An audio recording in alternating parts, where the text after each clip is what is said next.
Bueno, la clase de hoy es crecimiento y desarrollo y obviamente tiene que empezar en una primera instancia por definir el concepto de crecimiento. Porque en economía en general, cuando nosotros hablamos de crecimiento económico, nos asociamos con que crece el PBI. Y en cierta medida es verdad, pero no se trata exclusivamente de crecimiento del PBI, sino que también se trata de un concepto más técnico que se llama que el crecimiento económico es igual al crecimiento del PBI potencial. Es decir, de ese PBI que estudiamos en la clase del sábado, que nos representa la máxima capacidad productiva que puede tener una economía en un momento dado. Por lo tanto, lo que implica el crecimiento es que tiene que aumentar en una economía la capacidad de poder producir cada vez más bienes y más servicios. Entonces, podemos estar frente a un crecimiento del PBI, pero ese crecimiento del PBI no necesariamente se convierte en crecimiento económico, sino está creciendo el PBI potencial. Les pongo un ejemplo. La Argentina, cuando vino la recesión del COVID, el año 2020 cayó más de un 10-12% como PBI. Este año se empezó a recuperar y creció un 7, un 8%, no tenemos el número todavía, pero va a estar entre el 7 y el 8% de crecimiento. La pregunta que nos hacemos, ¿tenemos más capacidad productiva ahora que en el 2020? ¿O el crecimiento del nivel de actividad económica es solo recuperar el uso de una capacidad ociosa que no estábamos usando? Y se trata de eso. Recuperamos el uso de la capacidad ociosa que no estábamos usando. Entonces, no estamos frente a un fenómeno de crecimiento porque la inversión no traccionó. Esto en términos teóricos, por lo menos en la parte práctica, nunca un fenómeno se da en estado puro. ¿Por qué? Porque si bien es cierto que básicamente el PBI creció el nivel de actividad, recuperando capacidad ociosa no usada, algunas empresas, algunos sectores pudieron haber visto que la economía iba a crecer y aumentaron el parque de máquinas o los galpones o los vehículos de transporte, porque estarían obsoletos, porque necesitaban, porque estaban rotos, por el motivo que sea. Entonces, aún en un escenario de estos, siempre es posible que al final del proceso tengamos un crecimiento del aumento de la capacidad productiva. Pero básicamente me interesa que lo entiendan primero técnicamente esta definición de la teoría. Tenemos que hablar de crecimiento cuando aumenta la capacidad productiva, no cuando aumenta el PBI nada más, porque no puede ser necesariamente crecimiento, puede ser otra cosa. Bien, por otro lado, el crecimiento económico se puede deber a distintos motivos y el objetivo de esta clase es estudiar cuáles son los motivos que inducen el crecimiento. En primer lugar, para analizar el crecimiento económico, existe una técnica que se llama la contabilidad del crecimiento, desarrollada en la década del 50 por un economista que ya lo vimos en clase, aunque no lo vieron conmigo, que es Robert Solow, que ganó el premio Nobel con esto. Robert Solow desarrolló un modelo que se llama la contabilidad del crecimiento. En realidad desarrolló una ecuación de Euler, que en matemáticas se llama así. Algunos a lo mejor la vieron en matemática.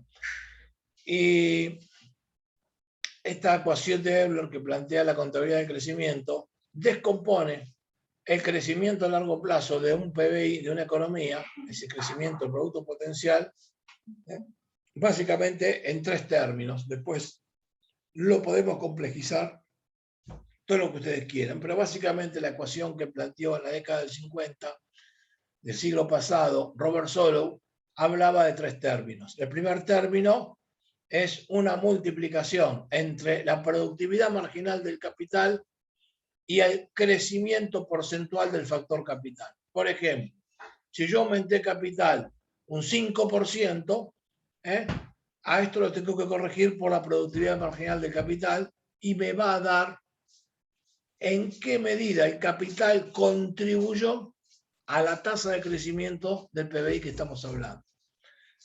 Después le sumo un segundo término, más productividad marginal del trabajo por crecimiento porcentual del factor trabajo. Y me va a explicar en qué porcentaje el factor trabajo contribuyó al crecimiento observado del PBI. Esto hay técnicas econométricas que me permiten hacerlo. Como no da el justo, no da el perfecto, Solow creó un tercer término que se llama el coeficiente A, conocido también con el término residuo de Solow, y muchos economistas lo llaman el coeficiente de ignorancia de los economistas. ¿Por qué? Porque en teoría la idea que tenía Solow con ese residuo es ver cuánto se explicaba por un concepto que ya estudiamos en la clase número 6, que se llama productividad total de los factores, que es aquello que los avances en la infraestructura y la tecnología de un país aseguran por igual para todos los factores productivos. Por ejemplo, si en Argentina anduvieran bien los puertos, los ferrocarriles, el Wi-Fi, los sistemas de teléfonos celulares, lo que les ocurra que sean infraestructura de transporte, energía o comunicaciones, seríamos mucho más productivos. Los barcos saldrían más rápido, no estarían parados en el puerto, nos saldrían baratos los ferrocarriles, tendríamos capacidad de conectarnos más rápido, no hubiéramos perdido media hora para entrar al Zoom. Todas las cosas estas que pasan por que anda mal la infraestructura tecnológica de un país, obviamente hacen que seamos menos productivos. Si anda bien, somos más productivos. Pero no se lo puede medir dentro de un factor productivo, porque son igual para todos. Entonces se lo computa como productividad total de los factores. Esto incluye el avance tecnológico e incluye los niveles de productividad global de una economía. Entonces, esto es lo que considera el coeficiente A. Ahora, ¿qué pasaba en la práctica? Cuando se medía, y le voy adelantando mi conclusión, cuando se medía, ¿en qué medida el crecimiento económico era explicado por el capital, por el trabajo o por el coeficiente del residuo de Solow o productividad total de los factores? Resulta que la productividad total de los factores terminaba explicando el 60% del crecimiento. Entonces, obviamente que algo estaba mal. Bueno, estoy hablando muy rápido, me dicen. Bueno, ahora voy a hablar más despacio. Disculpen, pero como empezamos tarde, me aceleré un poco. Entonces, la cuestión es que, igual les subo la grabación al final de la clase, no se olviden. Les decía que cuando se hicieron las primeras mediciones y se ve realmente cómo funcionaba esto que en la teoría cerraba, se dieron cuenta que el coeficiente residual, coeficiente A, explicaba el 60% del comportamiento de la economía. Quiere decir que entre el capital y el trabajo, midamos la productividad, midamos la mayor cantidad de factores que se usaban, explicaban solamente el 40% entre los dos. Uno podría decir, bueno, esta teoría está mal. No necesariamente tiene que estar mal. Lo que ocurre cuando pasa esto es que muchas veces esta teoría es incompleta. Está bien, pero falta algo. En econometría, cuando un R cuadrado, que es lo que explica esto, te explica un porcentaje medianamente importante, pero falta otro sin explicar, es que algo que no metimos en la cuenta. Entonces los economistas empezaron a buscar qué estaría faltando.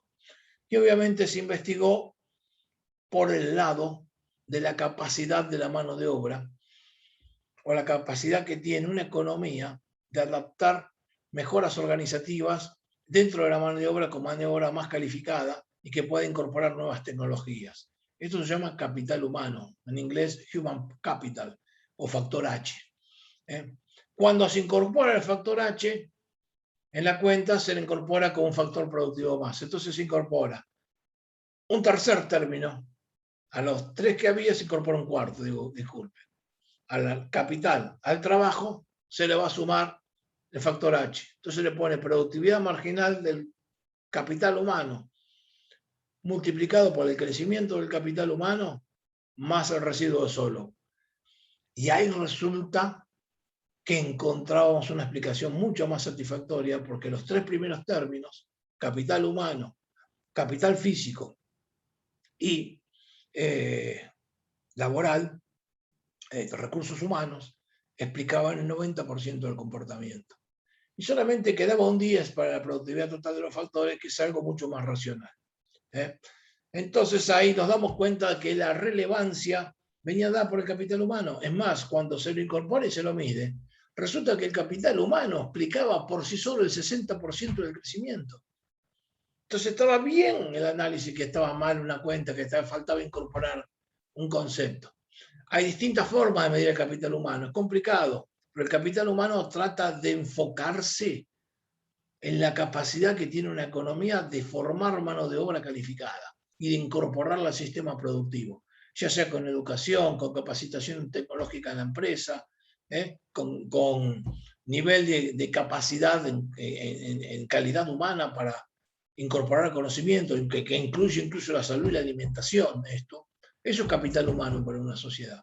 Las sociedades que tenían capital humano podían crecer y adecuarse rápidamente. Las que no lo tenían se quedaban afuera del circuito. Esto es lo que se vio. Por otro lado, a partir de estudiar la ecuación de la contabilidad del crecimiento que plantea Solow, se nos ponen de manifiesto distintas formas de enfocar el crecimiento económico, de acuerdo a cuáles son los factores explicativos que empujaron el crecimiento del PBI. Ustedes fíjense que yo hablo del capital, fenómeno. Voy a hablar del capital, el primer término. Y dije productividad marginal del capital por crecimiento del factor capital. Después el segundo término era productividad del factor trabajo por crecimiento del factor trabajo. Y el tercero era lo mismo, pero el capital humano. Entonces, si el crecimiento económico es explicado básicamente por el crecimiento en el uso intensivo de factores, es decir, para crecer un 20%, aumento un 20% del capital, un 20% del trabajo, por ejemplo. No aumento la productividad. Estoy teniendo más producción porque vuelco más capital y más gente a trabajar. O más capital humano a trabajar. Entonces aumento los factores productivos, aumenta la producción. A ese modelo que se basa en un uso más intensivo de factores se lo llama modelo extensivo. ¿Por qué extensivo? Porque no usa en forma intensiva lo que se conoce como la tecnología y la organización de la producción. Por el otro lado, si el énfasis para el crecimiento económico se produce en la productividad marginal del capital, en la productividad marginal del trabajo, la productividad marginal del capital humano o la productividad total de los factores, entonces estamos frente a un modelo que es de crecimiento intensivo. Está basado más en la productividad global o particular de un factor productivo que en el uso de la cantidad total de factores. En la economía mundial hay de todo, chicos. Hay países como Alemania que tienen un uso intensivo del capital humano y de la productividad. Es impresionante, la productividad total de los factores. Es decir, la verdad es que usan todo. Entonces, es un país desarrollado donde todo está bien. Pero tenemos en el otro extremo países africanos que no usan los factores productivos, no los pueden desarrollar, no tienen productividad. Entonces, le puedo poner un gráfico en donde, si mido en un eje, como se los pusimos en la clase, pusimos 3 grafiquitos para explicarle estos modelos. Podemos tener un escenario en donde comparo el país recontra desarrollado con un país subdesarrollado. El desarrollado tiene uso de factores y productividad. Entonces son como 2 puntitos en diagonal, uno arriba y otro abajo. El que está arriba en diagonal son los países desarrollados. En las abscisas medimos el uso intensivo de factores, en las ordenadas de la producción por habitante o el PBI. Entonces, tenemos una producción por habitante más alta, con un uso intensivo de factores, pero también con mucha productividad. Y sin embargo, los países subdesarrollados que van a estar abajo, a la izquierda, en diagonal, tienen mucho menos uso de factores y mucho menos productividad. También se nos puede dar el caso de 2 países que tienen el mismo nivel de PBI, pero resulta que uno lo hace utilizando intensivamente sus factores productivos intensivamente su tecnología, intensivamente su productividad, y otro usa intensivamente solo los factores productivos. Voy a poner un ejemplo. Tenemos 2 países que alcanzan un PBI de 100.000 millones de dólares. Estoy inventando un ejemplo. Pero uno lo hace usando mucha tecnología, mucha organización, mucha productividad, y el otro lo hace tirando al mercado muchísima mano de obra y muchísimo capital y muchísimo despliegue. Entonces, en ese caso, ambos países están en el mismo nivel de PBI. Cuando lo medimos, están en el mismo nivel, están en una línea horizontal, uno al lado del otro, en el mismo nivel de ordenada, porque la ordenada mide el valor del PBI. Tiene el mismo nivel de producción, pero uno está a la izquierda porque tiene mucho más productividad. Alcanza ese resultado usando mucho menos cantidad de factores, es más productivo. El otro alcanza ese nivel de producción usando mucho más intensivamente los factores productivos. Es un modelo extensivo. Podemos ver otro ejemplo. Un ejemplo es un caso donde se puede presentar que un país use la misma productividad que otro, es decir, la misma cantidad de factores, uno que otro, pero tienen distintos niveles de producción. ¿Por qué es eso? Y porque uno es más productivo que el otro. Entonces, vamos a tener uno arriba y otro abajo en línea vertical. El que está abajo es menos productivo que el que está arriba. ¿Por qué? Porque usando la misma cantidad de factores, alcanzó una producción menor. El segundo es más productivo, usa más inteligentemente la organización de su producción y la tecnología. Con la misma cantidad de factores obtuvo un PBI mucho más alto. En ese caso ahí tenemos otro ejemplo. Como ven, se pueden mostrar visualmente los resultados de modelos extensivos e intensivos. Incluso los modelos extensivos pueden ser extensivos en mano de obra. Por ejemplo, no sé, la economía de la India, la economía china, la economía del sudeste asiático, Bangladesh, usa muchísima mano de obra, aumenta su producción invirtiendo en capital, sí, pero más que capital invierte mucho más en personal. Entonces, el personal es mucho más intensivo como factor productivo que el capital y mueve su economía usando personal. En cambio, ese nivel de producción, a lo mejor en otro país del mundo, como Europa Occidental, lo alcanzo casi sin usar mano de obra y usando mucho capital y mucha productividad. Entonces, ahí tenemos dos sistemas intensivos y extensivos, uno basado en el capital y otro basado en el trabajo. En general, los países occidentales se han desarrollado usando mucho la productividad y el capital. Por eso el modelo de Solow habla de que el capital por trabajador es el que crece, como lo vieron en la clase 6. Y lo que nos lleva al equilibrio estacionario es el crecimiento del capital por trabajador. Ahora bien, se puede dar el caso de crecer exclusivamente en base a productividad, que es lo que está pasando en este momento, porque el desarrollo del capital humano es tan alto y direccionado por las empresas que la tecnología en los últimos estudios económicos ha dejado ya de considerarse como un factor exógeno en la economía y se ha convertido en un factor endógeno. ¿Qué quiere decir? Que la tecnología es direccionada por la propia economía hacia la investigación y desarrollo. Tanto la ciencia como la investigación y el desarrollo de tecnología tienen un financiamiento que lo produce el propio sistema económico dentro de las empresas. No es que hay un científico loco que en el garaje o en el sótano de un edificio se le ocurra hacer un invento y lo sale a vender al mercado. Eso era el siglo XIX, principio del siglo XX, incluso cosas como esta generaron la electricidad, la máquina a vapor, como vimos en la clase 7. Pero hoy son las empresas multinacionales las que direccionan la investigación de punta. Por eso que hoy el sistema tecnológico, como vamos a ver más adelante, se lo considera de carácter endógeno. Hasta hace un tiempo se lo consideraba exógeno, es decir, la tecnología se producía afuera. De hecho, el modelo solo lo considera fuera del sistema.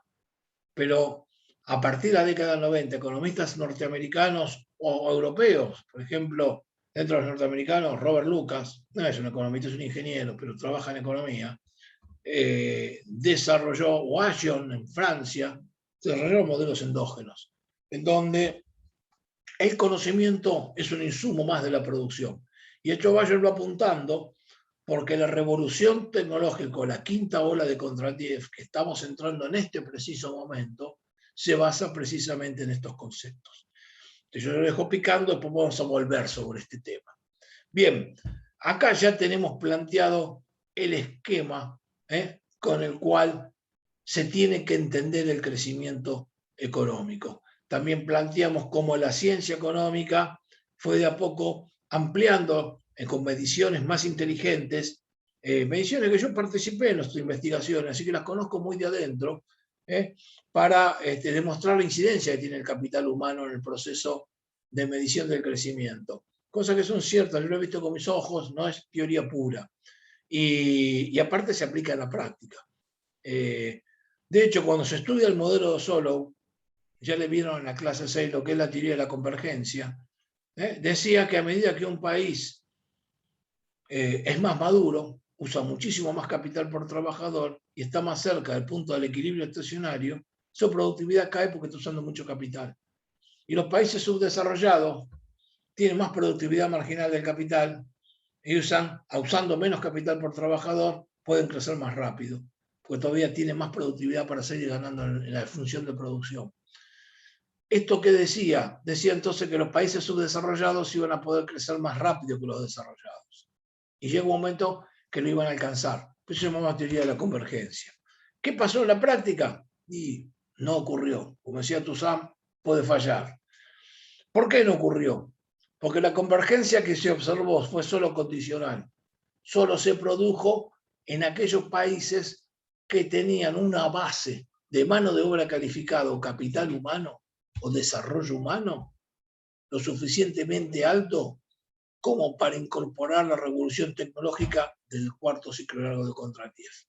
Entonces, Alemania, Japón, que habían quedado devastados por la guerra, crecían a tasas del 10-11%, se llamaba el milagro alemán, el milagro japonés. Pero países que no tenían mano de obra calificada, como los países africanos, o algunos países del sudeste asiático que no lograron este nivel de calificación humana, no llegaron a los niveles de convergencia. Hoy están empezando a movilizarse en el sudeste asiático otros países, Indonesia, Malasia, Vietnam, que ya después de 50 años sí lograron capital humano y empezaron, se convirtieron en los nuevos dragones o los nuevos tigres asiáticos, o los leones africanos, como el caso de Ruanda, que empezaron a crecer porque lograron calificar una base humana y empezaron por el camino a la convergencia. Pero los que no lograron ese capital humano, no lograron entrar a la convergencia. La convergencia es algo que incluso en un modelo endógeno se interrumpe, porque en un modelo endógeno no hay productividad marginal del capital decreciente o tiende a minorarse, como vamos a ver al final de la clase. Bien, entonces, con estos conceptos ya vertidos, nos está faltando incorporar al análisis algo que es central, que es fundamental para explicar el crecimiento, que es la función del ahorro, porque no es esto algo mecánico que se crece. Para poder crecer hay que disponer de recursos que financien una inversión, que por el otro lado esa inversión tiene que generar dos efectos: ampliar la capacidad productiva, reducir costos, es decir, generar valor. Y por lo tanto, para que eso ocurra hay que disponer de fondos para financiar esa inversión, y esos fondos provienen del ahorro. Ya estudiamos el día sábado la tesis de Feldman-Orioka, que explica justamente que el ahorro en el largo plazo, el ahorro interno de un país, el ahorro total interno de un país, es lo que puede asegurar el financiamiento de la tasa de inversión. Un país que no puede ahorrar es un país que no puede invertir. Presten atención a esto, porque si Argentina es un país con una distribución del ingreso demasiado injusta, es un país que está condenado a la pobreza y no va a poder ahorrar porque la gente está sobreviviendo. Les pongo esto arriba de la mesa porque tenemos más del 42% de población bajo la línea de pobreza y una nueva maxi devaluación nos puede llevar a esta línea de pobreza cerca del 80%. Se romperían los equilibrios sociales, aumentaría la conflictividad social y eso llevaría a la imposibilidad de financiar, no solamente financiar, sino de espantar las pocas inversiones que hay. Nos quedaríamos sin capacidad de ahorro. Es un tema que lo puedo haber dado el sábado, pero lo dejé a propósito para esta clase, porque lo tenemos que recuperar ahora. En la clase pasada planteamos la cuestión de la función de ahorro, pero no la explicamos.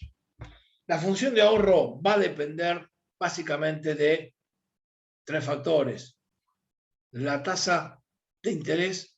A mayor tasa de interés, más voy a ahorrar, porque me conviene más guardar la plata que gastarla ahora. Va a depender de la absorción interna de la economía, así va a depender negativamente. A mayor absorción interna, menos disponibilidad de ahorro, porque estoy gastando más. Y a mayor absorción externa, bueno, probablemente tenga esa potencial. Pero bueno, básicamente las dos primeras son las que me importan.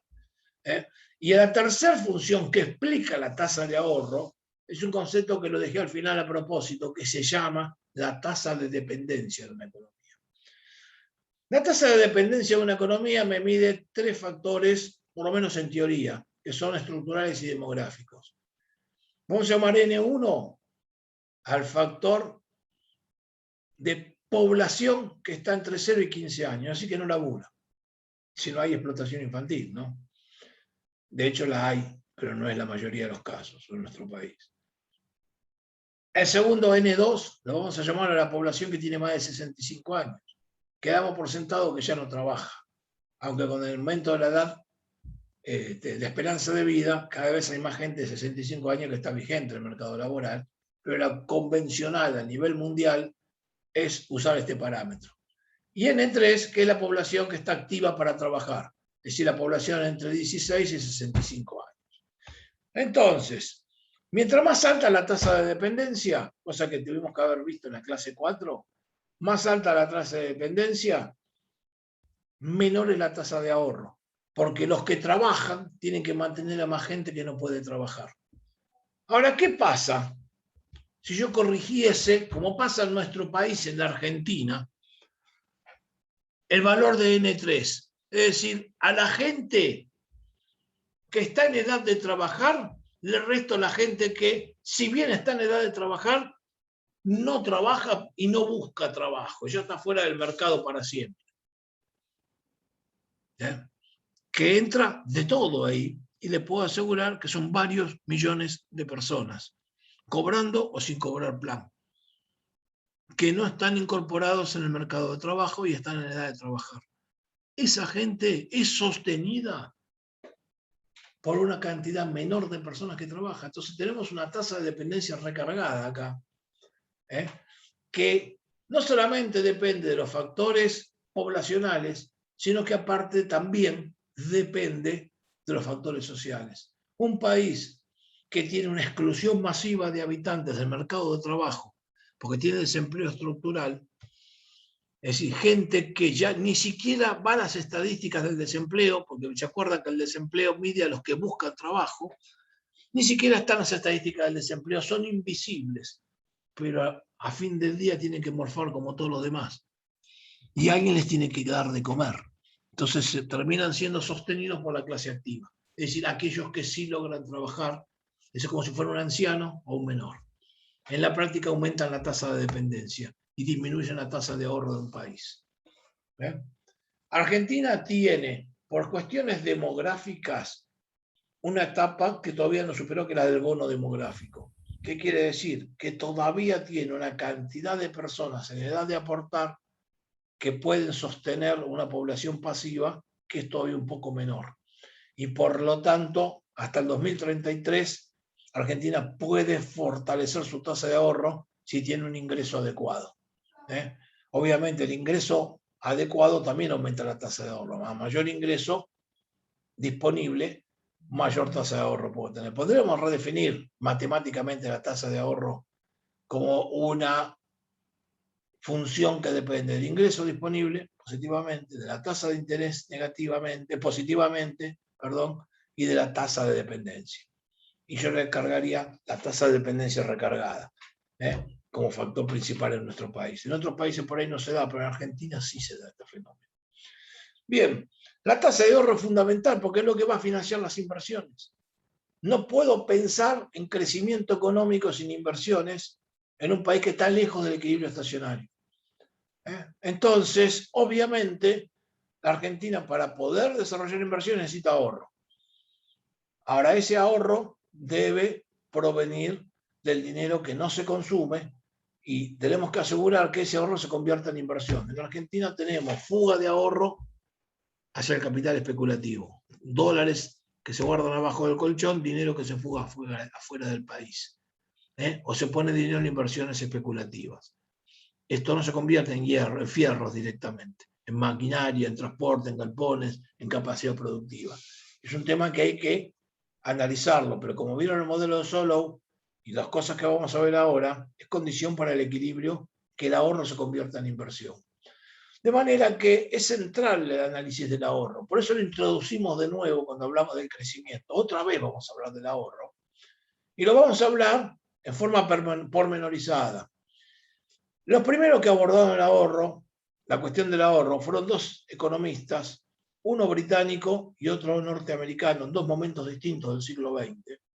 El primero es Roy Harrod, es un economista británico que trabajaba en la Universidad de Cambridge, trabajaba en la Universidad de Cambridge en Gran Bretaña, y que desarrolló un modelo basado en parámetros estructurales, en donde definía, ahí en la clase les puse cómo se deduce la fórmula, no voy a deducirla durante la clase B, porque la tienen con un desarrollo matemático sencillo pero pormenorizado de cómo se llega a esto, en un cuadrito amarillo se lo pusimos, y ahí van a ver que la conclusión es que la economía en el largo plazo puede crecer a una tasa que viene definida de parámetros estructurales, es decir, parámetros que no son modificables por la conducta humana.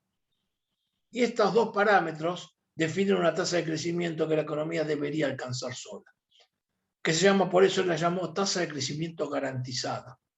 Y decía que la tasa de crecimiento garantizada va a ser igual a la tasa de ahorro dividido un coeficiente llamado beta, que es igual, voy a usar la nominación que se usa en la actualidad, que se llama el coeficiente beta, antes se llamaba B corta, vamos a llamarlo coeficiente beta, y que es la relación, es un cociente entre el stock de capital y el PBI a un momento determinado.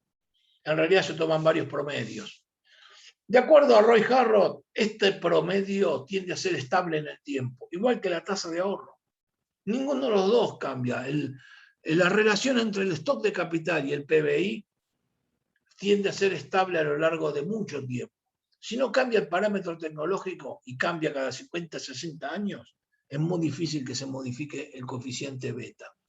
Eso es lo que veía Roy Harrod a principios del siglo XX, cuando estudió con una estadística que ya venía de arrastre del siglo XIX, el coeficiente beta.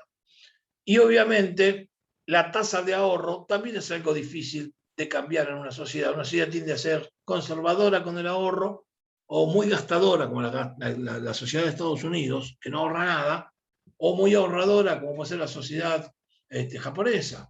Entonces, de una manera u otra son parámetros estructurales que se sostienen en el tiempo. Entonces, son dos parámetros que no se cambian, que no se definen por conductas arrebatadas, sino que son estables a lo largo del tiempo. Si yo los relaciono en el tiempo, se dan casi matemáticamente, mecánicamente, me dan una tasa de crecimiento garantizada que es la resultante de ese cociente y que no debería variar mucho en el tiempo. Por ejemplo, en la Argentina, si hacemos este análisis, nos daría un coeficiente beta de 2.4 y nos daría una tasa de ahorro cercana al 0,20. 0,20, sí, 20%. Con lo cual, tasa de crecimiento garantizada me daría más del 8%, 8,4 que me da. Fíjense qué alto. Ahora, en la práctica, ¿en nuestro país crece esa tasa? No. Bueno, hay una condición que no se está dando. La condición básica se las adelanto. En primer lugar, el ahorro no se convierte en inversión. Eso no será uno de los parámetros básicos.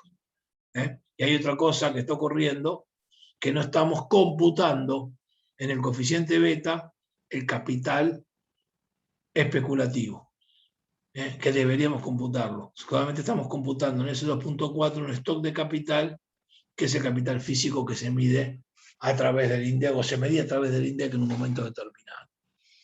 Ahora ya no se mide más, se midió hasta el 2004. Bien. Ahora, ¿qué pasa? A este modelo, desarrollado en Gran Bretaña por Roy Harrod, unos 20, 30 años después, en la década del 50 del siglo XX, aparece un economista, también en Cambridge, pero no en Gran Bretaña, sino en Estados Unidos. En realidad aparece en la Universidad de Harvard. Lo que pasa es que la Universidad de Harvard queda en un distrito que se llama Cambridge. Entonces, llegó a conclusiones diferentes a las de Roy Harrod. El economista que llegó a conclusiones diferentes analizando la tendencia estadística se llama F.C. Domer. F.C. Domer, creo que en la clase le pusimos la foto de cada uno. F.C. Domer no llegó a las mismas conclusiones que Harrod. ¿Y por qué?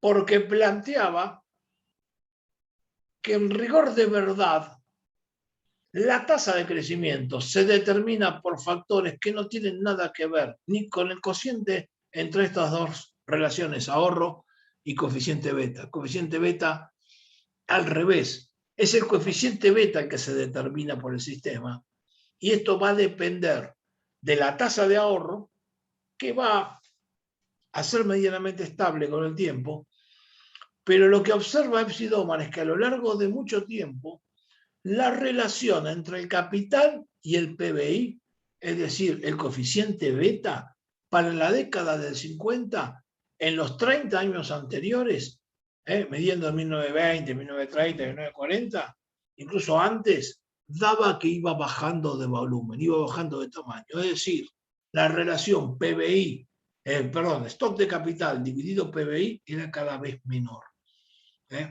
Entonces dice, cuidado, porque Roy Harrod dice que esta relación beta es estable, y el beta no es estable. Beta tiende a ser cada vez menor. Entonces, lo que es estable es la capacidad de crecimiento económico que se empieza a manifestar. Y aún no siendo estable, no se determina en el sistema. Y por lo tanto, el crecimiento económico es un factor que explica el valor de beta. Entonces, lo que hace es invertir la ecuación y dice que beta va a ser igual a la tasa de ahorro dividido la tasa de crecimiento. Entonces, me va a decir con esto, a mayor tasa de ahorro, mayor va a ser el tamaño del coeficiente beta. Y a mayor tasa de crecimiento, menor va a ser el tamaño del coeficiente beta. Bien, acá se daban básicamente dos situaciones. Dos situaciones se daban. La primera situación que se plantea en el análisis que hace Epstein-Doman es que él hace sus mediciones durante la ejecución de 2 guerras mundiales. En una guerra mundial, si hay algo que ocurre, es que se bombardean todas las fábricas, se destruyen los ferrocarriles, los cables telefónicos, los sistemas de electricidad, las centrales térmicas. Se destruye capital. Una guerra, el primer fenómeno que produce es destrucción de stock de capital. Un país que está en guerra y pelea en su territorio queda arruinado. Y obviamente eso que hace que el stock de capital baje. Entonces, más vale que beta va a dar menos, porque el coeficiente K que explica beta es menor que antes. Pero por el otro lado, estábamos entrando, después de la Segunda Guerra Mundial, en un ciclo largo nuevo de Kondratiev, en donde estaba despegando el PBI. Y ese PBI que está despegando empieza a crecer aceleradamente, y ese crecimiento acelerado del PBI explica por qué también disminuye beta. Entonces, tenemos una tasa de ahorro que se mantenía estable y una disminución de beta. Y esto es la consecuencia de que teníamos un menor nivel de capital, pero también teníamos un mayor nivel de crecimiento con una tasa de ahorro que tenía que mantenerse estable o que subía. En realidad hubo de todo con la tasa de ahorro en ese periodo, pero la explicación estadística demostró que Epstein-Doman tenía razón, no Roy Harrod. Por eso a esta diferencia teórica se la llamó la controversia de las dos Cambridge. Fue todo un debate en su época, pero este planteo es un planteo que es insuficiente desde el punto de vista de un análisis completo de la realidad. ¿Por qué es insuficiente? Porque desde el punto de vista de la práctica nos está faltando incluir analíticamente dos conceptos. El primero, que no estamos estudiando qué moviliza la inversión. Y no se puede no analizar qué moviliza la inversión. Tenemos que poner adentro de este esquema un análisis que explique cómo se movió la inversión en este periodo, para poder explicar cómo se movió el motivo que lleva a las empresas a invertir en capital. Y por el otro lado, nos está faltando considerar otra cuestión, que es que estamos partiendo de la base de que los precios no cumplen ninguna función.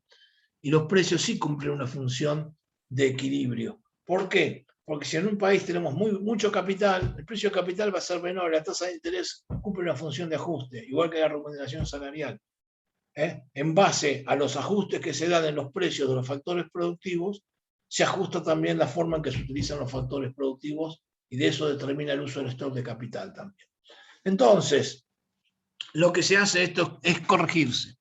El primero que lo corrige es F.C. Domar, porque F.C. Domar incorpora una explicación de la función de producción, que va a decir que la función de producción va a depender de un coeficiente alfa llamado propensión marginal a invertir respecto del PBI del periodo anterior, más un segundo término llamado coeficiente lambda, que es una brecha a cubrirse entre el stock de capital deseado en un momento determinado, en el momento anterior de la economía, y el stock de capital real.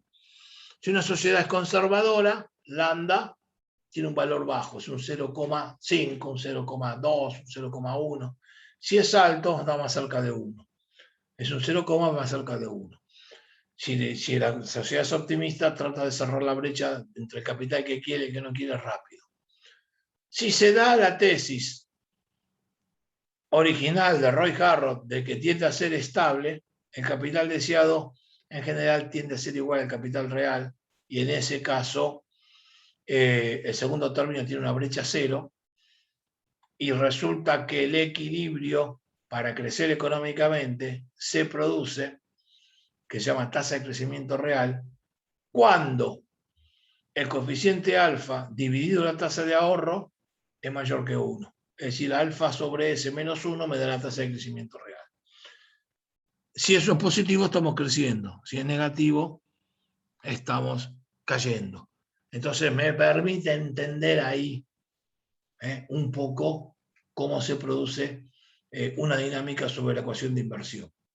Bien, sin embargo, esto no termina de determinar las conductas que explican en el muy largo plazo la equivalencia entre un factor y otro. Y eso, por eso tiene mucha validez el modelo de Solow.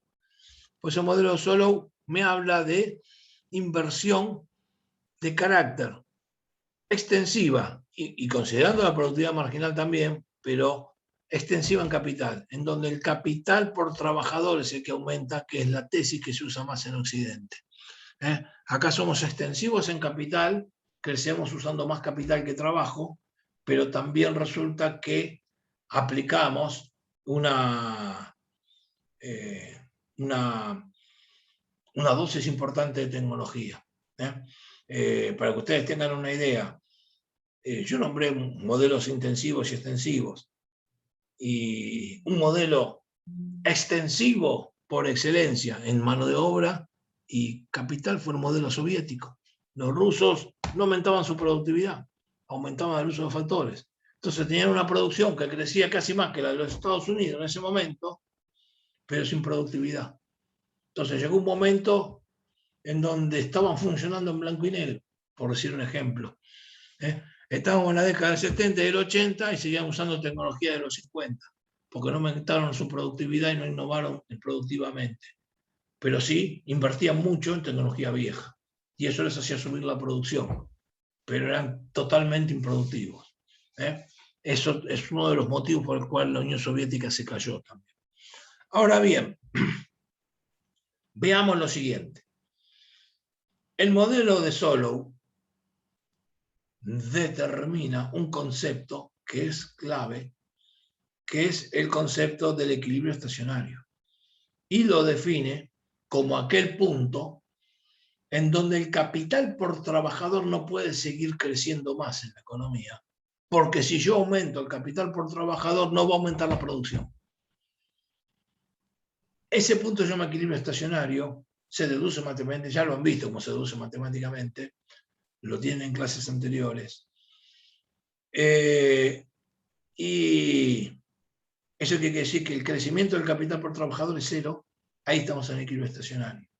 Y por lo tanto se produce un fenómeno en donde la tasa de inversión que es igual a la tasa de ahorro, es decir, S multiplicado por la función de producción del capital por trabajador, S por F de K, va a tener que ser igual a los tres conceptos que explican aquellos factores por los cuales no puedo seguir creciendo, que es el nivel de depreciación del stock de capital, el nivel de crecimiento poblacional y el nivel de desarrollo tecnológico. El nivel de depreciación es porque mientras más capital tenemos invertido, un porcentaje de amortización sobre ese capital es que me significa cada vez más plata. Y reponer ese capital significa tener que disponer de más ahorros para reponer la capacidad instalada que se me cae. Entonces, ¿qué termina ocurriendo? Una sociedad tiene que repensar si le conviene seguir. Porque llega un momento que es tan grande la depreciación que la tasa de ahorro ya no me alcanza para sostener la acumulación de capital. Entonces tiende a tirar para abajo. Estoy dando la explicación. Por el otro lado, tenemos un escenario en donde crece la población. El crecimiento de la población también me detrae del equilibrio estacionario, me acerca al equilibrio estacionario. A mayor producción por habitante que tengo que abastecer, a mayor cantidad de habitantes que tengo que abastecer, más complicado formar la tasa de inversión para reponer. Y lo mismo pasa con la tecnología, porque la tecnología me permite alcanzar la misma producción con menos inversión. Por lo tanto, me aleja, me acerca al equilibrio estacionario, porque a partir de cierto punto ya no tiene sentido seguir invirtiendo en capital por trabajador. Entonces lo sumo a los tres cocientes. Depreciación más crecimiento poblacional más progreso tecnológico, delta minúscula, más N, más G minúscula, y lo multiplico por el capital por trabajador. En donde estas dos relaciones, tasa de inversión, se iguala a estos tres conceptos sumados, ahí tenemos el equilibrio estacionario. Y ese punto donde tenemos el equilibrio estacionario es un punto donde el capital por trabajador hace que no tenga sentido seguir invirtiendo. La única forma de romper un equilibrio estacionario es aumentando la tasa de ahorro. Y ahí la importancia que tiene tener una tasa de ahorro importante, grande. Pero lo que pasa es que ustedes tienen que partir de la base de un concepto que ya vimos en la clase pasada. Una mayor tasa de ahorro va a implicar siempre y en todas circunstancias una reducción del consumo. Entonces, ¿hasta dónde una sociedad está dispuesta a resignar consumo presente, ya sea a través del consumo público, del consumo privado, es decir, menos educación, menos salud, o menos shopping, o menos turismo, para invertir en capital? Es una decisión difícil y antipopular muchas veces. Entonces, hay un límite. Por eso que se puede optimizar una tasa de ahorro que maximice el consumo, que se llama el equilibrio estacionario de oro. Eso se da en donde la productividad marginal del capital tiende a igualarse a la tasa natural de crecimiento, que sería igual a la suma de la depreciación más el progreso tecnológico más el crecimiento poblacional. En ese punto se encuentra un equilibrio. Entonces ahí solamente se puede crecer a través de la productividad y el progreso tecnológico, que es lo que pasa en las sociedades maduras, que todavía funcionan con este método. Ahora bien, en la actualidad, quien ha reflotado esta discusión de las dos Cambridge fue un economista francés que escribió hace muy poco tiempo, hace menos de 10 años, y sacó un libro hace 2 años, donde reflota el tema de nuevo, vuelve a insistir. El primer libro muy famoso fue El capitalismo en el siglo XXI, que es de 2014, 2015, un libro de 1300 hojas, porque es apasionante leerlo, donde ha estudiado mucho la historia de los países en cuanto a su cartera de inversión desde el siglo XVIII hasta la fecha, sobre todo. Después desarrolló un libro nuevo que va más históricamente a fondo, donde habla de la estructura de propiedad del capital, que se llama Ideología y Capitalismo. De todas maneras, lo relevante de este autor que se llama Thomas Piketty, es un autor francés que ha venido varias veces a Argentina. Thomas Piketty ha desarrollado un reflote de la teoría de las dos Cambridge, o de la discusión de las dos Cambridge. ¿Por qué? Porque siguió la tesis de Domar, de F.C. Domar, que sostenía que el coeficiente beta se determina por una relación entre la tasa de ahorro y la tasa de crecimiento. Pero lo que nos va a servir para entender la tesis de Piketty es para relacionar esta situación con el análisis de en qué ciclo se estaba encontrando la economía entre la década del 2010 y el 2020. ¿Por qué? Porque estamos en un otoño profundo de Kondratiev, de acuerdo a la tesis de Piketty. Entonces, ¿qué me está diciendo? Me está diciendo que si beta es igual a tasa de ahorro dividido tasa de crecimiento, me voy a encontrar frente a este escenario. La tasa de ahorro tiende a subir mucho. ¿Por qué? Porque en un otoño de Kondratiev las empresas siguen ganando plata, son vacas lecheras, generan mucha ganancia, pero no las invierten en el sector que las originó, sino que buscan inversión especulativa, tal como vimos en la clase 7. Entonces, invierten en inversiones inmobiliarias, en Bitcoin, en criptomonedas de otro tipo, invierten en bonos, en acciones especulativas, en nuevas tecnologías, invierten en todo tipo de inversiones, menos en su hard business, porque ya no les sigue traccionando la rentabilidad anterior, ya no les sirve. Su productividad marginal del capital no tiende a generar nuevas ganancias. Entonces lo que hace es diversificar su cartera.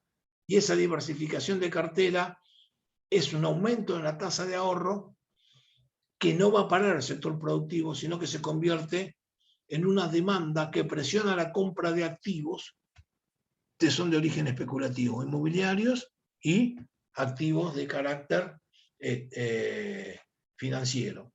Y genera una burbuja. ¿Por qué genera una burbuja? Porque si aumento la demanda de activos, el precio del activo sube. Si yo uso los excedentes de las empresas para comprar departamentos en La Recoleta, un Puerto Madero, o en Tigre, como está de moda ahora, ¿cómo se llama? Se puede decir puerto, no sé qué, hay en Tigre. Entonces ahí, ¿qué ocurre? La demanda de territorio sube por metro cuadrado y sube el precio del metro cuadrado y se genera una burbuja especulativa.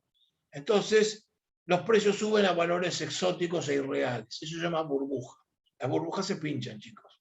Llegado un momento, revientan. ¿Por qué? Porque su valor no es real, no está basado en una demanda que justifique ese crecimiento de precio, sino que está basado en que hay un excedente de fondos líquidos que presiona la demanda especulativa. Eso es lo que ocurre como característica en el otoño de Kondratiev. Entonces, ¿qué tenemos? Una primera característica de un otoño de Kondratiev que explica Tomás Piketty a través del crecimiento de la tasa de ahorro que suma lo especulativo a lo real. Mientras Europa tiene un coeficiente capital por trabajador, beta, menor a 3 o cercano a 3 en términos reales, cuando le sumo la presión que ejerce la relación entre el ahorro y el crecimiento económico, Europa tiene una tasa de coeficiente beta igual a 6. Lo mismo pasa con Argentina. De tener un coeficiente de 2,4 pasa a tener un coeficiente del doble. Entonces, fíjense que hay otra explicación aparte del aumento de la tasa de ahorro, que es lo que más me interesaba explicarles por un otoño de Kondratiev. Que en un otoño de Kondratiev la tasa de crecimiento de la economía tiende a mantenerse positiva, pero más baja.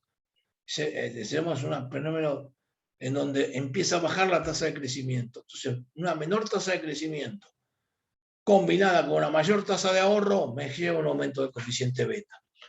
Y entonces se da el fenómeno contrario al que mostraba F.C. Domar en la década del 50, pero por otras causas. Acá, en la actualidad, el coeficiente beta está subiendo. Ahora, fíjense los efectos redistributivos que tiene esto. Si ustedes analizan las dos leyes del capitalismo que estudiamos en clases anteriores, la primera ley del capitalismo me dice que a medida que aumenta la composición del stock de capital total de la sociedad, es decir, si el coeficiente beta es más alto respecto al PBI, cualquier remuneración que le dé al capital va a significar que ese capital participe en una mayor proporción en la distribución del ingreso que el trabajo. Entonces, este crecimiento especulativo, basado en un otoño de Kondratiev, del coeficiente beta, genera en el mundo una concentración de la riqueza que se les explicó pormenorizadamente en las clases 1, 2 y 3, y que esta concentración de la riqueza, al punto que es obscena, porque a los 60 millonarios que exteriorizan su riqueza, es más grave todavía, concentran, a los 60 primeros millonarios del mundo concentran prácticamente la mitad de la riqueza total del planeta. Entonces, dense una idea el grado de obscenidad que tiene la concentración. Por otro lado, con este concepto desarrollado por Piketty, explica que el resto de la población, de la clase trabajadora, que no depende de las rentas del capital, ha retrocedido en su participación en la distribución del ingreso, porque el capital es el que se lo ha quedado. Si tenemos una mayor concentración de riqueza y una distribución del ingreso mucho más injusta, que explica en gran medida el retroceso del nivel de vida de Occidente y los problemas que están planteados hoy. Por eso lo quería demostrar cómo la teoría del crecimiento a veces no se traduce en una mejora de la población. Por eso ahora vamos a entrar a considerar las distintas variantes que tenemos que entender. ¿Por qué? Porque esto nos demuestra una cosa: crecimiento no necesariamente significa desarrollo. En el desarrollo, lo que nosotros tratamos de explicar es la capacidad que tiene una economía de gozar de una mayor calidad de vida y de los bienes y servicios producidos. Porque una economía, por ejemplo, poner un ejemplo, un país árabe petrolero, tiene uno de los productos brutos por habitante más altos del mundo, pero el 1% de la población son los jeques árabes que nadan en la abundancia, y el resto de la población, el 99%, vive en el desierto, en una carpa, anda en camello y no tiene ni baño. Entonces, ¿esos tienen desarrollo humano? No. Entonces, no es lo mismo el desarrollo que el crecimiento. El desarrollo, los beneficios del crecimiento le llegan a la gente.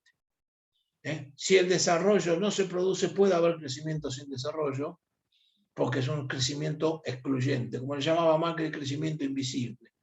Le llegó solamente una minoría, el resto no la vio ni cuadrada.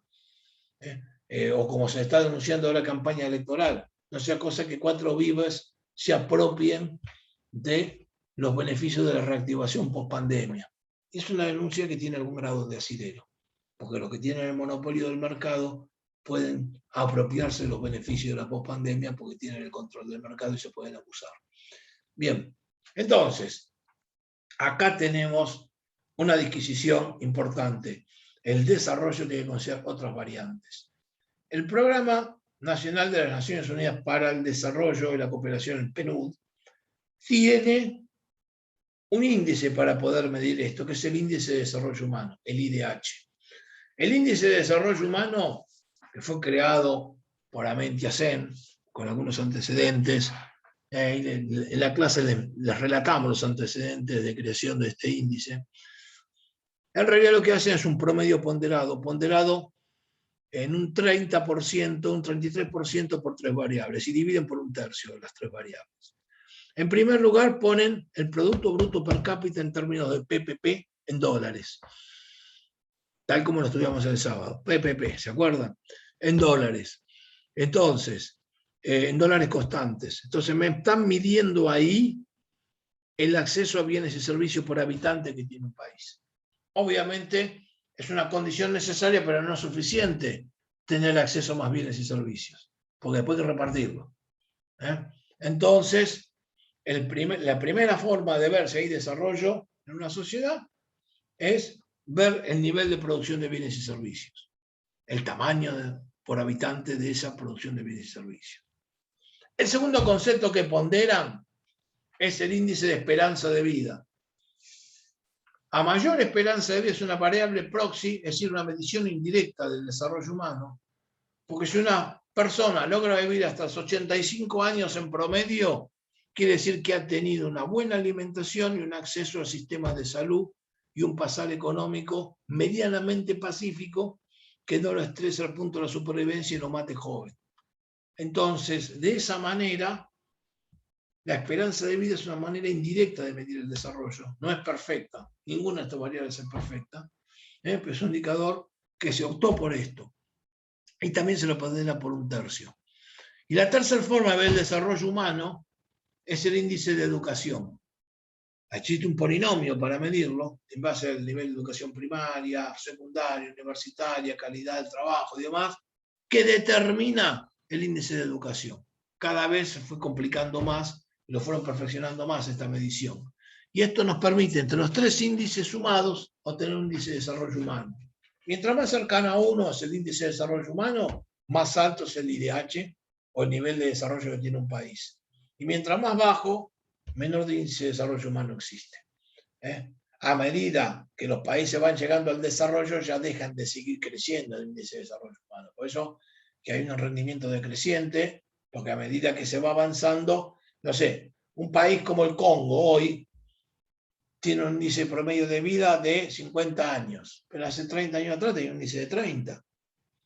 Va a llegar un momento que va a tener un índice de 70 o de 80, pero mientras tanto los suizos van a tener un índice de 81, del 85, porque hoy tienen 70 y pico. Entonces, no van a crecer mucho más. Y va a llegar un momento que por ahí las mejoras en la medicina sí logren esto. De hecho, se habla especulativamente que un niño nacido hoy en el primer mundo ya proyecta una esperanza de vida en un piso de 120 años. Entonces, los recién nacidos ahora, que van a vivir en este siglo que entramos, en la parte de más adelante, digamos. Ahora bien, siempre y cuando no los mate alguna peste o el calentamiento global. Pero bien, acá tenemos proyecciones que se hacen. Este índice de desarrollo humano es relevante, ¿por qué? Porque si se lo computa para comparar las condiciones obtenidas con el modelo de Solow, también me demuestran que los países que tuvieron una base de índice de desarrollo humano alto al momento del desarrollo de posguerra en la década de 50 y 60, como Alemania y Japón, lograron un factor de convergencia importante con Estados Unidos. Estados Unidos crecía al 2% y estos crecían del 6 al 10%, y lo alcanzaron. Pero porque su índice de desarrollo humano era muy alto, ya de entrada. Tenían mano de obra calificada, el nivel de educación era bueno, simplemente habían padecido la guerra. Le faltaba capital. En cuanto esa inyección de capital llegó, despegaron a los perros. Ahora bien, aquellos países que no tenían índice de desarrollo humano bueno, nunca lograron despegar. Y esto es una cosa muy importante para ver, sobre todo ahora que entramos en la última etapa de la clase, a evaluar la cuestión de las últimas tecnologías o de la quinta ola tecnológica que se nos viene encima. Vamos a retomar esos 4 ciclos largos de Kondratiev y vamos a analizar el quinto que empieza a manifestarse ahora en este instante. Pero para llegar acá, veíamos el tema del índice de desarrollo humano. ¿Por qué? Porque el índice de desarrollo humano, en primer lugar, nos diferencia el crecimiento del desarrollo, pero nos da una clave esencial para entender que sin capital humano no se pueden aplicar nuevas tecnologías. Y esto es algo que tenemos que grabarnos en la cabeza. Está en discusión en la campaña electoral. Creo que hay un candidato, que el neurocientífico Mane, está planteando por todos lados la importancia que tiene el capital humano. Bien, el capital humano, ahí tienen razón, es clave, es fundamental. Ahora, tampoco nos deliremos. Si tenemos el 60% de los chicos de la provincia de Buenos Aires casi en la línea de indigencia, ese pibe no está pensando en manejar un algoritmo, sino morfar un sándwich de mortadela. Entonces, la realidad es que hay que abordar todo a la vez, si no nos convertimos en delirantes. Así todo, hay una frase importante de los australianos y de los hindúes. Los hindúes y los australianos, cuando les decían, ustedes son un país desarrollado, ¿por qué invierten en tecnología cuando tienen tantas prioridades? Precisamente porque somos un país subdesarrollado, le contestaban. Y la verdad es que tienen razón, porque aún así el desafío es encararlo igual con lo que hay. Y después vamos a ir alcanzando a distintos ritmos. Es un desafío que tiene la Argentina hoy, como lo tienen todas las sociedades. ¿Por qué? Porque toda la ola tecnológica que se está empezando a producir requiere una intensividad en capital humano que no requería la anterior, sobre todo en esta etapa. Entonces, por eso les marqué la importancia del índice de desarrollo humano. Argentina está en una situación intermedia, tiene un buen índice de desarrollo humano, pero está retrocediendo, cada vez estamos peor. Cada vez estamos peor, sobre todo porque nos cae el PBI per cápita, se nos cae el PBI per cápita y se deterioran los coeficientes educativos. Si bien en esperanza de vida estamos subiendo, se nos caen los demás. Entonces, no estamos progresando en el índice de desarrollo humano, estamos estancados o retrocediendo. Sobre todo en la última década. Así como cayó el PBI por habitante, también tenemos un estancamiento en el IDH. Y es fundamental reactivarse en ese plan. Acá no se puede hablar de economía fuera del sistema social, porque como ven, el crecimiento a largo plazo depende de la calidad del capital humano, y la calidad del capital humano también depende de las políticas sociales. Va todo de la mano. Y la estabilidad macroeconómica depende de la estabilidad social. Y la tasa de ahorro depende de la tasa de dependencia recargada, que viene de la estabilidad social y que viene de la inclusión social y de un sistema medianamente equitativo que asegure que la tasa de dependencia recargada disminuya. Entonces, fíjense todos los conceptos que tenemos que estudiar por delante. Y fíjense que Argentina tiene que enfrentar, no solo, una vez que arregle esto, tiene que arreglar otra cosa peor, que no funciona el software que estudiamos en la clase 7 de la economía. El software de nuestra economía no respeta las instituciones. Entonces, nuestras reglas de juego para generar acumulación de riqueza en capital humano, en capital físico, no dan los incentivos adecuados. ¿Por qué? Porque si los diesen, no estaríamos saliendo a comprar dólares todos los días para guardarlo abajo del colchón o llevarlos a un paraíso fiscal. El que tiene capacidad se lo lleva afuera, y el que no tiene capacidad, pues ya compra 10 dólares y lo esconde en la maceta. Porque en Argentina estamos sobreviviendo a partir de ahí. Eso es una falla del software. Los incentivos te llevan a la especulación para sobrevivir. Y eso es un tema que hay que resolver. Y no se resuelve en la economía, se resuelve política y socialmente. Entonces se requieren ciertas situaciones que hoy no están. Bien, explicado esto, vamos a entrar de lleno en la cuestión que es la última parte de la clase, y quizá la más importante, porque todo lo que vimos es central, que es la cuestión del quinto ciclo largo de contratiempos, la quinta ola, como yo la llamo, como la llaman muchos autores también, porque cuando se empezó a hablar de esto estaba de moda una película llamada La Quinta Ola, que era una inundación, no sé qué porquería yankee que vende en las películas. Bueno, se llamó La Quinta Ola. Es una quinta ola tecnológica, que está basada en dos pilares, ambos articulados en base a la revolución de las tecnologías, de la información y la comunicación, las TICs. Hay muchos autores que dicen que esto ya empezó en la década de los 90, pero la verdad es que si bien está presente en nuestra vida desde la década del 90, no se convierte todavía en el insumo relevante de la economía. Lo que define como tecnología predominante es que se convierta justamente en el insumo predominante. Y todavía la economía no salió de la era del petróleo, está saliendo ahora. Es más, tiene que salir rápido, porque se la va a comer el calentamiento global a nuestra sociedad. Para que ustedes tengan una idea, antes del 2100, el nivel de los mares, como consecuencia del derretimiento del hielo dulce que está en los polos, va a ser de 1 a 3 metros más alto. Quiere decir que las ciudades costeras del Océano Atlántico, pues para que veamos casos, Tigre, Quilmes, Berazategui, La Plata, Ensenada, desaparecen si no construyen defensas costeras. Imagínense lo que puede ocurrir en las costas de Bangladesh, en las costas, bueno, Bangladesh no, pero las costas del sudeste asiático. Bangladesh no tiene salida, pero en la India, los millones de muertos que puede haber por las inundaciones costeras cuando no hay capacidad para hacerlo. Se habla de una pérdida de más de 1.000 millones de habitantes que puede producirse por este escenario. ¿Qué es lo que se puede producir? No, dentro de 1000 años. No, dentro de los próximos 100 años. Y estos fenómenos ya empezó.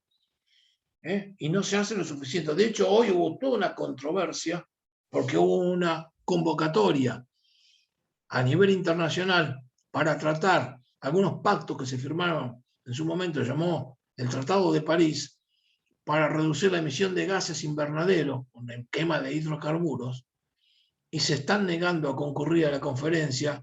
China, se está negando a concurrir Rusia, se está negando a concurrir Estados Unidos y Brasil. Es decir, en conclusión, los principales emisores de gases invernaderos se niegan a cooperar. Y por lo tanto, esto muestra que no se va a poder frenar el calentamiento global. Y Argentina tiene un quilombo ahí. ¿Por qué?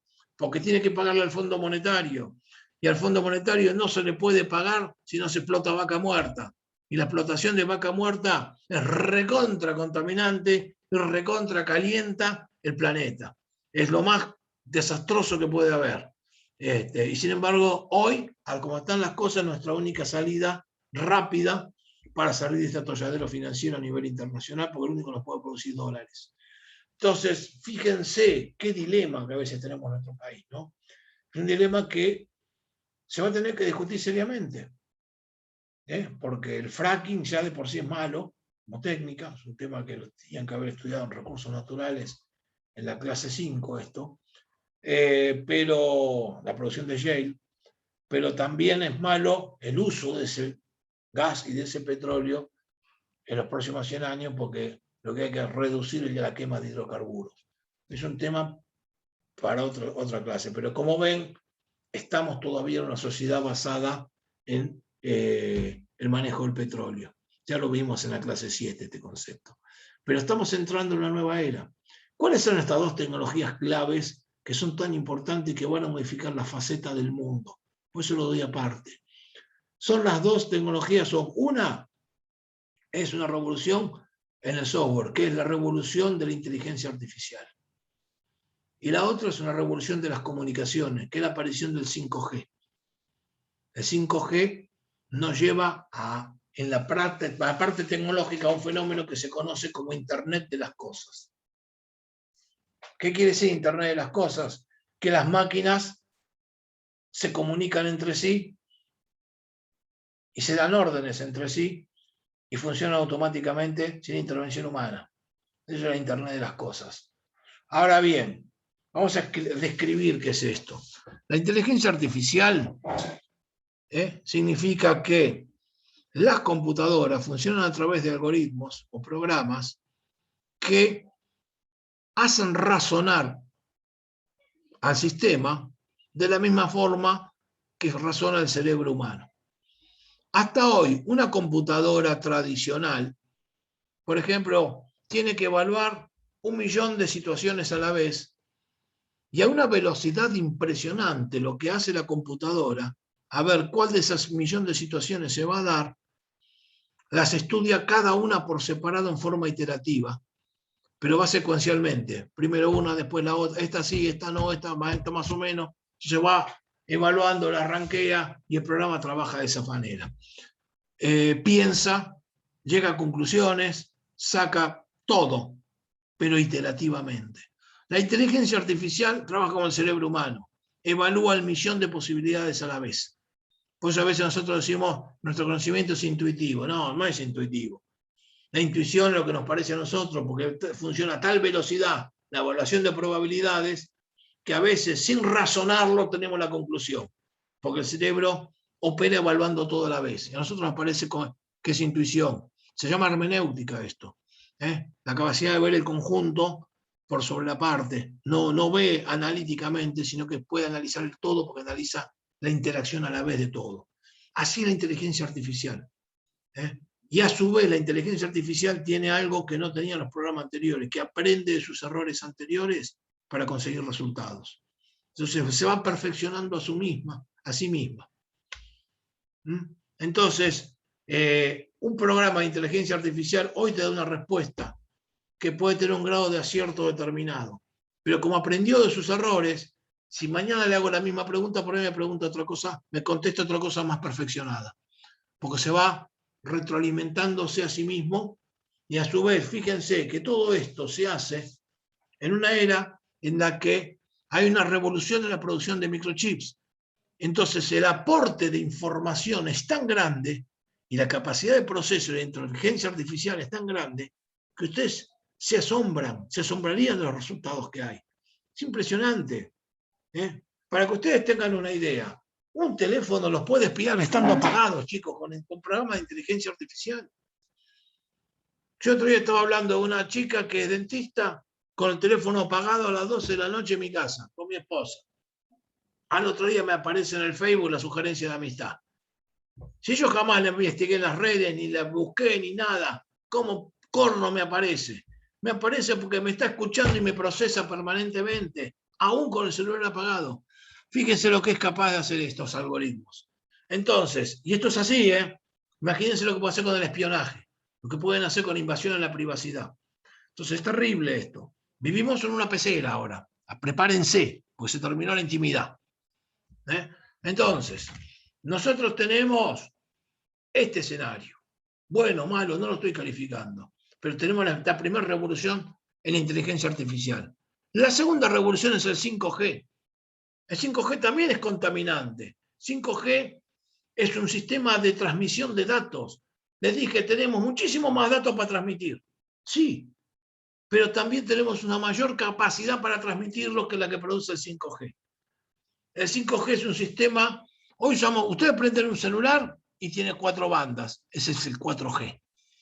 Antes se usaba el 3G. Los smartphones empezaron a funcionar bien cuando tomaron el 4G.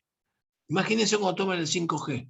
Es entre 50.000 y 100.000 veces más rápido que el 4G. También es mucho más contaminante porque funciona con un sistema de emisión de microondas. Nos estamos cocinando mientras recibimos la irradiación de esas microondas todo el tiempo. Se dice que es cancerígeno, que es negativo, va a tener un montón, pero igual no lo vamos a poder detener. Esta ola ya empezó.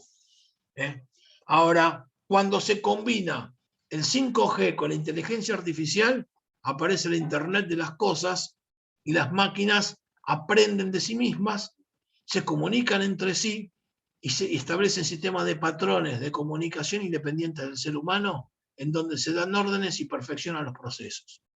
Entonces, yo podría encontrarme, por ejemplo, con cosas que hoy existen en la teoría y con autos experimentales, pero, por ejemplo, el auto sin chofer. Porque el auto sin chofer no se usa, porque fracasa, porque no hay ancho de banda para que todos los autos se comuniquen a la vez entre sí. Pero con el 5G se puede hacer. Entonces va a venir no solamente el auto sin chofer, el tren sin chofer, el avión sin chofer. Es más, dicen que va a desaparecer el automotor, va a ser de propiedad compartida, van a pagar un alquiler, como escuchar un tema en Spotify. En vez de escuchar un tema en Spotify, se van a bajar una aplicación tipo Uber y va a venir a buscar el transporte hasta la puerta de su casa, lo va a dejar en el transporte público y después lo va a recoger otro vehículo y van a compartir esos viajes y así es lo que se viene. Y de acuerdo a lo que pagan, tienen calidad de transporte. No va a haber más venta de autos, sino renta. A veces viene toda una revolución en esto, chicos. Y se viene una revolución en la forma de producir, porque el 5G hace que las máquinas estén conectadas entre ellas y no sea necesaria mucha intervención humana para producir. Entonces, si yo tengo que mover una pieza del pañol a la máquina, la orden la emite la computadora que está produciendo, que está controlando el proceso de producción. Entonces el SAMPI la recibe, la saca del depósito y la remite a una cinta transportadora hasta que le llega. Y si no, le manda un dron. Y el dron lo recibe. El delivery te va a llegar directamente de computadora a computadora y te lo va a traer un dron. Todo empieza a cambiar. Es una cosa monstruosa lo que está entrando. Y obviamente, acá hay un tema que tienen que empezar a mirar con mucha atención, porque esta revolución tecnológica viene por los servicios profesionales. Reemplaza a los médicos, a los abogados, a los contadores, a los escribanos, a los economistas, a los ingenieros. Reemplaza la inteligencia humana. Empieza a generar un escenario donde esta inteligencia es cada vez menos utilizable, porque se automatiza y aprende de sí misma este proceso. Se le traslada al algoritmo la capacidad de ir introduciendo este tipo de cosas con una ventaja, que tiene más datos que el ser humano, los procesa a mayor velocidad, tiene acceso a más información en línea y puede sacar mejores conclusiones. Entonces, esto a prima fase nos plantea un escenario. ¿Qué quiere decir? Que estas tecnologías tienen una elasticidad de uso respecto del capital mayor a 1, capital por trabajador mayor a 1. Van a utilizar mucho más capital por trabajador que en la actualidad. Les diría que casi no van a usar trabajadores. Estamos entrando a una etapa que Jeremy Rifkin, como les pusimos en la clase, la denominó la era del costo marginal cero. ¿Por qué el costo marginal cero? Porque ya no uso mano de obra variable. Es todo costo fijo de desarrollo. Entonces, el capital que maneja los procesos productivos es el único factor productivo. Ahora, si no hay remuneración en el trabajo, la pregunta que nos queda para hacer, porque no hay trabajadores, es ¿quién corno va a comprar los productos producidos si no hay capacidad de compra? Y cuidado, porque acá entramos dentro de un terreno pantanoso, porque nuestra economía es capitalista y está basada en las transacciones de mercado. Y esto implica que tiene que desarrollarse una oferta productiva, pero también una demanda. Si no hay quien tenga los fondos para demandar, el capitalismo con sus transacciones de mercado fracasa. Entonces hay que repensar el sistema y entrar a una etapa que se llama ya en la actualidad postcapitalismo, en donde, así se llama la bibliografía que les dimos, para que la puedan evaluar seriamente. No sabemos en qué va a terminar. Hay muchas posibilidades. Hay países que plantean solucionarlo con subsidios, como el ingreso universal, el ciudadano universal, que ya empezó a aplicarse en Alemania y en los países nórdicos. Pero no se puede darle, es como darle un plan a toda la población que no trabaja. Si toda la población está sin trabajar, ¿qué le voy a mantener con un plan? ¿Y quién va a pagar los impuestos? Entonces, se imaginan que hay que repensar el sistema de propiedad, el sistema productivo. Entonces, es algo que se nos viene encima en el corto plazo. Y aparte les digo más, en el corto plazo, este sistema requiere muchísimo uso de capital humano calificado para instrumentarse. Pero en esta etapa, de acá a 10 años, una vez que la etapa se desarrolló, el algoritmo aprende por sí mismo. Entonces ahí ya no necesita ni siquiera eso. Tenemos que mirar con atención porque esta quinta ola es la primera vez que no produce destrucción creativa. Yo les enseñé en la clase 7 a Joseph Schumpeter, que desarrolló el concepto de destrucción creativa. La destrucción creativa siempre mostraba que el progreso tecnológico creaba sectores nuevos a expensas de destruir sectores viejos, obsoletos. Pero los sectores nuevos generaban más valor, más mercados y terminaban absorbiendo una expansión del capitalismo a sectores que antes no llegaban. Entonces aumentaba la mano de obra que demandaba el sistema. Esta es la primera vez que en la historia moderna del capitalismo un ciclo tecnológico no genera una demanda de mano de obra que reemplaza a la que destruye. Entonces tenemos que seguirlo con atención porque esto es algo inédito en la historia de la humanidad y por más que desarrollemos capital humano, el capital humano solamente es un paliativo al principio del ciclo, por lo menos son las predicciones que se analizan en este momento. Bien, obviamente, ¿qué puede hacer el Estado frente a todos estos escenarios que hemos analizado? Bueno, chicos, el Estado lo que puede hacer es asegurar que se cumplan ciertos requisitos. En primer lugar, que la tasa de ahorro sea suficiente, que esa tasa de ahorro logre convertirse en inversión, porque no falla el software. Tiene que asegurar un software con reglas de juego que incentiven la formación del ahorro y el direccionamiento de ese ahorro hacia la inversión. Tiene que asegurar una tasa de equilibrio social para asegurarse que la tasa de dependencia recargada no esté desequilibrada o demasiado desequilibrada que evite la formación de la tasa de ahorro. Fíjense la importancia que tiene el Estado en el plano sociopolítico. Es decir, esto no es solamente economía. Todo lo que mencioné se resuelve fuera del sistema económico. El Estado puede monitorear que la tasa de inversión a veces no es suficiente Entonces debería intervenir cuando no es suficiente para sostener el coeficiente alfa, como lo vimos hace un rato. El Estado podría intervenir a través de políticas de mejoras de la productividad, incentivando la investigación y el desarrollo. El sistema de investigación y desarrollo, que es en muchos países funciona a través exclusivamente de las empresas, como en Estados Unidos, es medianamente mentiroso eso. ¿Por qué? Porque si bien hay muchas empresas como las industrias farmacológicas, las industrias de punta en Estados Unidos, sobre todo las de armamentos, tienen contratos millonarios con el Estado. El Estado le provee recursos a estas empresas y estas empresas sí desarrollan en dirección a la investigación y desarrollo. En Europa, esta investigación de ciencia base y la indicación tecnológica, al igual que en la Argentina, se hace en los institutos de investigación del Estado. En el caso nuestro, en el INTI, en el INTA, en el CONICET, tenemos un modelo más parecido al europeo que al americano. El americano investiga a la empresa privada, pero el Estado pone la plata. Por ejemplo, la industria armamentística le extracciona la inversión en investigación, pero muchísimo, no se dan una idea. Por el otro lado, el Estado puede intervenir en todo momento para sostener el nivel de demanda agregada de la economía, que es necesario para que rinda la productividad marginal del capital. La contribución marginal del capital total de una empresa o la productividad marginal total del capital depende del coeficiente Q, como lo vimos en la clase 8. A mayor cantidad, mayor es la productividad marginal del capital de la inversión, pero esa mayor cantidad depende de que sostener la demanda agregada.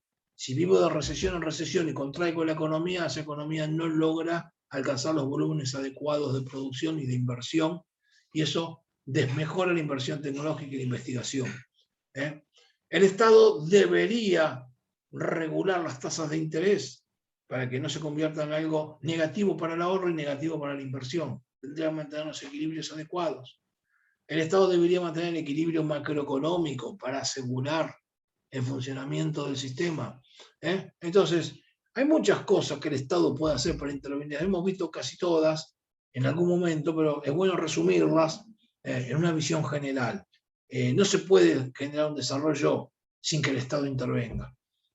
Y obviamente para desarrollar capital humano se necesitan políticas públicas de salud, de educación y de políticas sociales de integración. Y eso es algo que lo tiene que hacer solamente el Estado. Puede usar las ONG, puede convocar a la sociedad civil, por supuesto, pero esa iniciativa es pública y se hace por el bien público, no se hace con beneficio sectorial.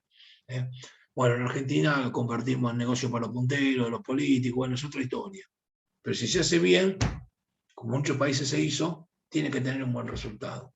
Finalmente, el Estado tiene que tener la obligación y la capacidad de desarrollar algo muy importante que otros países lo desarrollaron y Argentina no, que es el Sistema Nacional de Innovación Tecnológica, que es tratar de crear un puente en la economía entre la tecnología vigente, ya sea en institutos de investigación, en universidades o en otros lugares del mundo, para asegurar que esa tecnología se pueda aplicar con cierto grado de realismo y rentabilidad, ya sea en el capital humano disponible en nuestro país, como en las empresas que les pueda ser útil.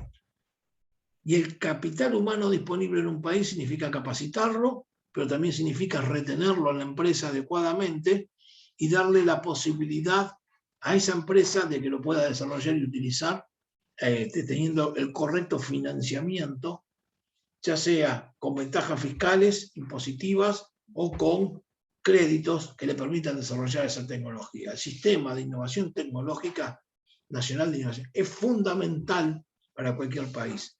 Se ha demostrado que los países que más crecieron no han sido los que han inventado las tecnologías, sino los que las han adaptado. Es decir, la adaptación tecnológica, la innovación tecnológica trasvasada al sistema productivo es lo determinante, y quizá no la ciencia base. Por eso hay países que abandonaron la ciencia base, como lo abandonó en su momento Alemania, y se concentró en la mejora tecnológica. Ya sabemos la diferencia que hay entre ciencia y tecnología. Lo hemos visto en la clase 7. Bueno, chicos, con esto terminamos la clase. Así que yo ahora freno la grabación y quedo a disposición de ustedes para las preguntas que me quieran hacer.